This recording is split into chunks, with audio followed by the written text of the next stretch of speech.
ساحة النخيل في عمان.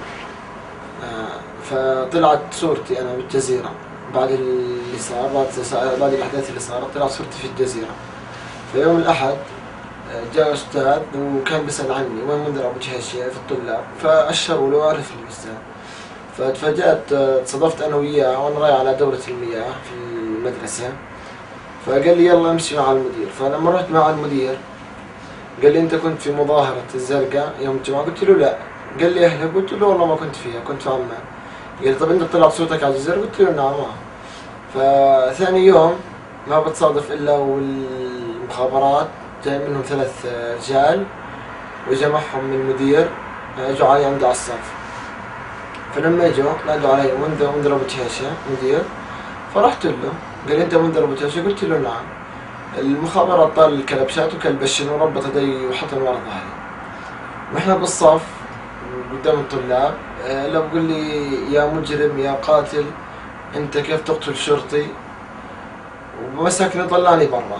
لما طلعني برا ضربني وقال لي انت احنا بنجيك كيف ثاني مرة تعدى تطلع مسيرات، وكيف ثاني مرة ايش تقتل شرطي يا قاتل يا مجرم. قلت له انا ما قتلتش حدا وانا كنت بعمان ما كنتش في الزرقاء. قال لي كذاب، انت كنت بالزرقاء وفي عنا شهود بيشهدوا انك انت كنت في الزرقاء. قلت له انا ما كنت في الزرقاء. قال لي لا هسه بنورجيك، بس روح على المركز عنا اساليب بنخليك تعترف انك كنت بالزرقاء.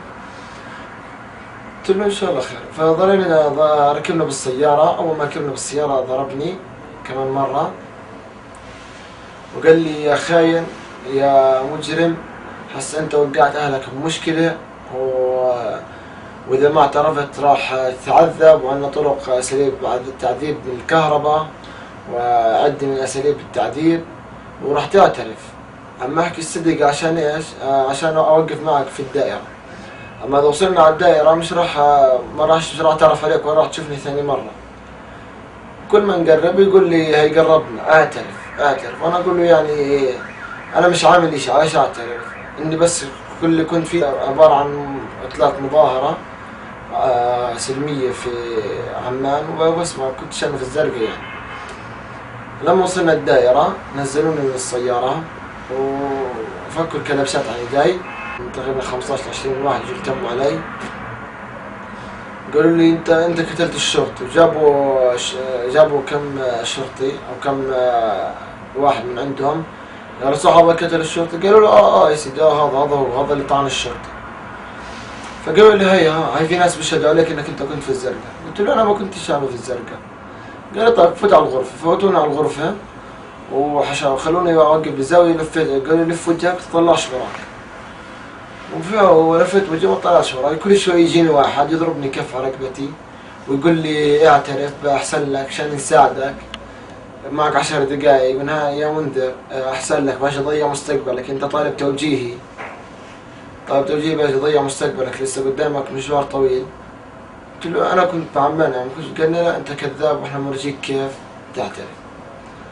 فكل شوي يجي واحد يمد يده علي ويظل رايح. في الأخير بعد انتظار 1.5 ساعة وانا واقف اجا واحد واخذني على غرفة التحقيق. في غرفة التحقيق قال المحقق عشان يسكر الباب، هو رجع ضربني كف. قال لي بتتظاهر؟ انا بورجيك كيف تتظاهر.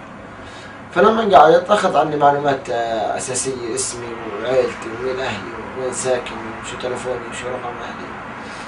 بعدين بلش يقول لي انت شو علاقتك في المسيرة يعني؟ انت كنت في الزرقاء وكنت لابس كنت لابس عصبة سوداء، مع ان انا ما كنت لابس عصبة سوداء، كنت طالع عمان فكان الجو صبحيات برد. اخذت معي لفحة وهاي اللفحة ربطتها على راسي.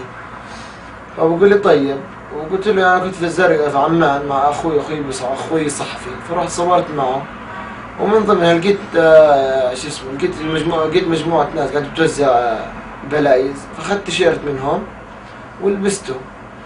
وانا يعني زقت وانا قاعد بصور. فنزلت اخذت مسكت معي علم وقفت مع الشباب، فكاميرا الجزيرة صورتني. ففكروني ان ايش انا مع الجماعة التكفيرية في الزرقاء.